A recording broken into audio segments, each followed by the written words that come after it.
mi nombre es Bruno Gómez y junto a mis compañeros nos ha tocado exponer el tema de cosmovisión amazónica, mitos y forma de entender el mundo. Primero pasemos a definir qué es la cosmovisión. La cosmovisión es la manera en que uno observa su entorno de acuerdo a vivencias o experiencias con el mundo exterior.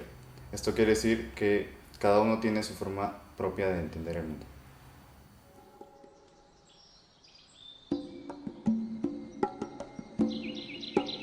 Hola, mi nombre es Naomi y yo les voy a hablar sobre mitos y leyendas amazónicas.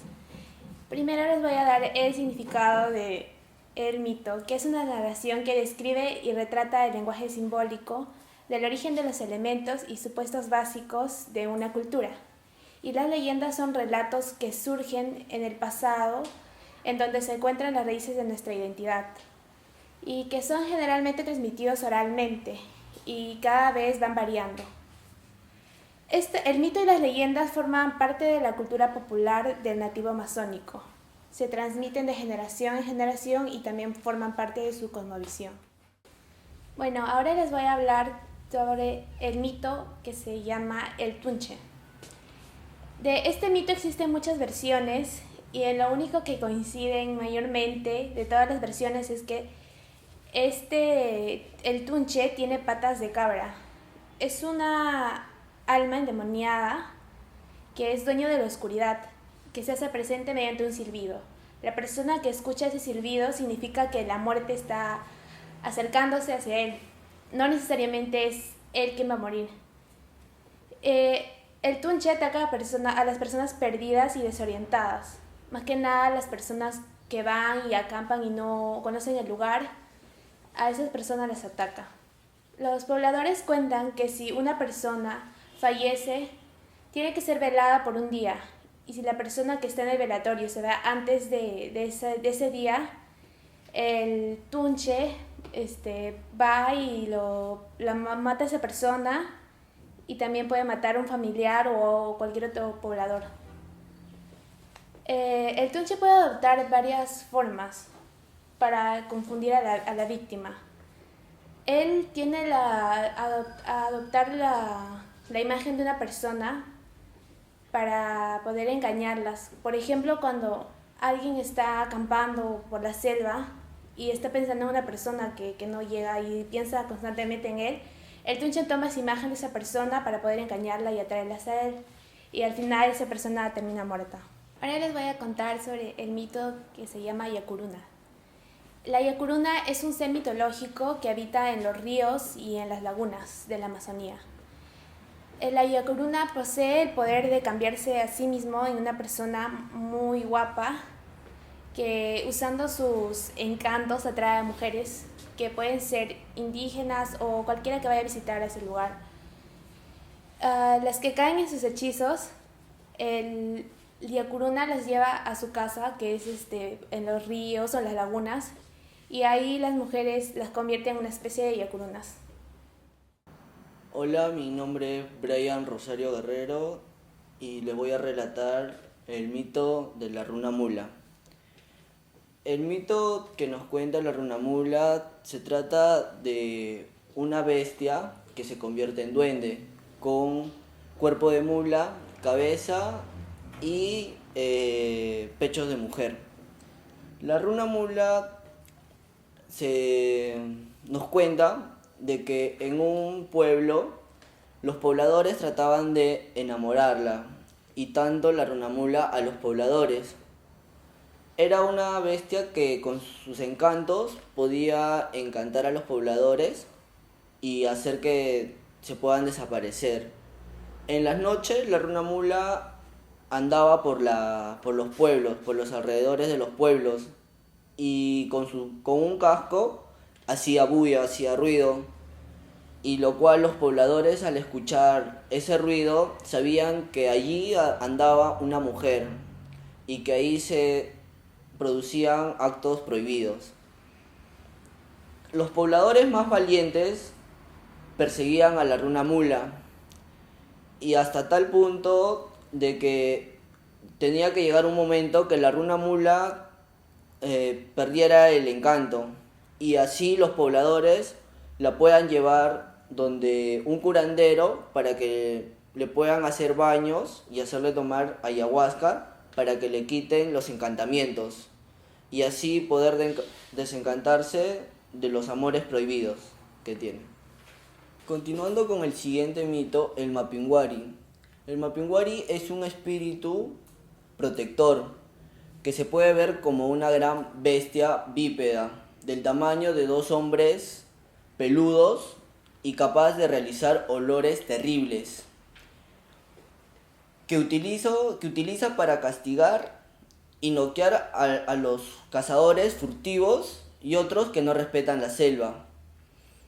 Con sus fuerzas y garras, a veces se presenta en los mitos con un oso con un pie envuelto atrás de otro y de algunos otros animales. Se dice que en la selva el Mapinguari podría estar en los lugares más profundos de la selva. Hola, mi nombre es John Carguancho. Yo les voy a hablar sobre el mito de Chuyachaki. Chuyachaki deriva del quechua chuya, que significa imparo desigual, y chaki, que significa pie. Es también conocido como Chapichico, siendo una de las leyendas más populares y conocidas en la selva peruana. El Chuyachaki es considerado el duende o guardián del bosque. Es considerado duende y guardián del bosque. Infunde temor y respeto hacia propios y extraños. Muchas versiones hablan, una de ellas es que se presenta como una persona conocida del pueblo, engañando a sus víctimas y llevándolas hacia lo enmarañado del bosque. Según la tradición popular, se presenta amistosamente otorgando regalos de la selva y también en ocasiones se presenta agresivo. Algunos le atribuyen un espíritu infantil debido a que se lleva a los niños a jugar con ellos, pero no les hace ningún daño. Por otro lado, cuenta que los rapta, los destroza y se los come. Quienes dicen haberlo visto sostienen que usa un gran sombrero de paja que oculta su rostro arrugado, en la que destaca su prominente nariz, orejas puntiagudas y ojos rojos. Apenas si traspasa el metro de estatura. Y viste harapos muy sucios. Otros dicen que camina encorvado y ladeando, pero quizás su característica principal recaiga sobre sus pies, debido a que tiene pies desiguales, uno de persona y otro de un animal. El Simpira es conocido como el señor de Panchinete o Mundo Amarillo. Es mostrado como un inmenso jaguar negro que en algunos mitos aparece con cuernos de taruca o venado. Una de sus características que más resalta en el Simpira es que tiene una de las patas delanteras de color blanco, en forma de tirabuzón, la cual puede extenderse como si se tratase de una serpiente infinita. La usa para atrapar a pecadores y maldecidos que merecen formar parte de su infierno, convirtiéndose en bestias selváticas por toda la eternidad. Hola, mi nombre es Escándar Contreras y les voy a contar la historia sobre el bufeo colorado. El bufeo colorado en sí es un delfín rosado que habita en la Amazonía. Cuenta la leyenda que este bufeo es rosado porque en realidad es un duende que en las noches se transforma en un ser muy guapo que en sí va a las fiestas y enamora a las mujeres jóvenes. Este personaje invita a las chicas a bailar y a tomar unos tragos. Pero él no toma, porque en sí, si él toma, el hechizo se rompe. Es un hechizo del cual este sujeto enamora a las mujeres de tal grado que las convierte en sus enamoradas. Cuenta la historia que en las noches se aparece y se queda con las chicas hasta el amanecer. Dice que poco a poco llama a las chicas al mar, al río, el cual ningún familiar se puede dar cuenta porque es un hechizo. Este hechizo es tan fuerte que en los pocos meses que las chicas paran con el duende o con el ser misterioso, se llegan a tirar al mar y desaparecen totalmente. Formas de entender el mundo, tribus de la Amazonía y sus lenguas. Los Iquitus eran los primeros pobladores de lo que hoy en día sería la ciudad de Iquitos, la ciudad más importante del oriente del Perú. Según el Ministerio de Cultura, su población es de 519 personas. Su territorio se extendía a partir desde el río Tigre hasta el río Napo. Además se sabe que su lengua nativa era el zaparo, una lengua que está casi extinta en la actualidad. Una de sus principales actividades es la agricultura, de la cual ellos viven y se mantienen con eso en la actualidad. Se podría decir que lo principal que ellos cultivan es el plátano, el tabaco, la papa, la sachapapa, el tabaco, entre otros. Además, se sabe que ellos siguen las costumbres antiguas de los primeros iquitus, la cual en la casa todavía siguen un sistema rural igual que la pesca. Hoy en día, los iquitos viven en comunidades pequeñas, los cuales solo los adultos mayores saben la lengua. Eso provoca que su lengua esté en un gran peligro de extinción. Hola, mi nombre es Nicole y yo les voy a hablar sobre los Bora. Los Bora son el único pueblo indígena que pertenece a la familia lingüística de los Bora y se caracterizan principalmente por el uso de un sistema de comunicación que servía para comunicarse en largas distancias entre las casas multifamiliares. Para esto usaban un instrumento que se llamaba manguaré, que transmitía sonidos similares a los de esta lengua. Los Bora se ubican en la parte nororiental, junto a la frontera con Colombia en el departamento de Loreto. Los Boras migraron al Perú junto con otros pueblos en el contexto del auge de la explotación del caucho y del conflicto con Colombia. Los Boras se dividían en grupos de descendencia, los cuales podrían tener nombres de animales, vegetales o cosas. Los Boras extraían alimentos para consumos propios de sus chacras, como por ejemplo el plátano, la piña, entre otras frutas. Principalmente se dedicaban a la caza, a la pesca, al comercio de madera y a la artesanía, y se dividían en clanes liderados cada uno por un curaca.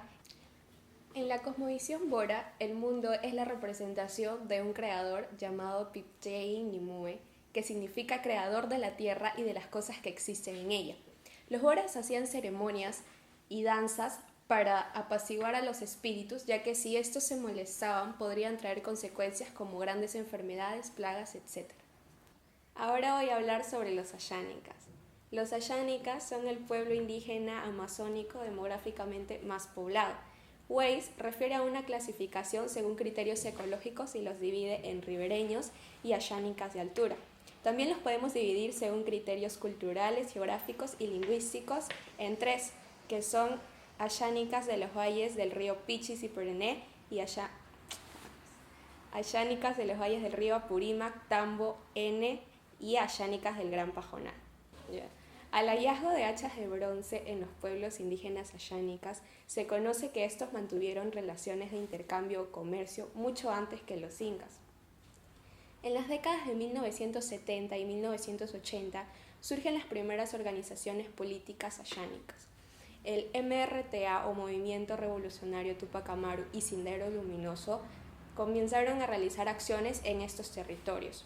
Dichos grupos llegaron a dominar prácticamente toda la provincia de Satipo, entre otros. El pueblo ayánica fue uno de los pueblos indígenas más afectados por esta violencia política.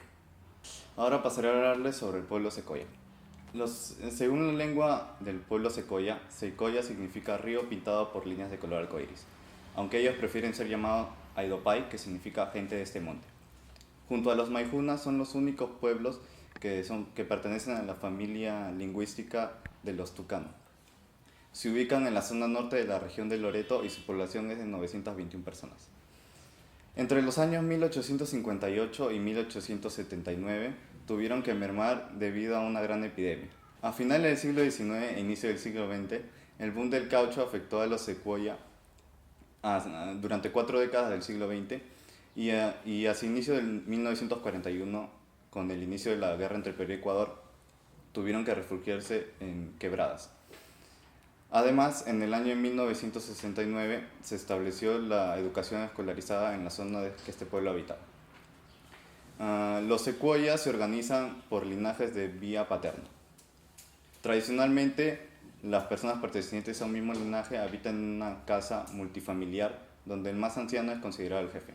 Actualmente habitan en diversas casas unifamiliares que se relacionan con el nombre de un río. Su producción agrícola es de roza y quema. La yuca es un producto importante ya que produce el masato y el almidón, que son productos importantes para su dieta. Su producción agrícola excedente se comercializa junto con las pieles y la carne de monte. Y entre otras importantes actividades económicas están la pesca, la recolección y la caza.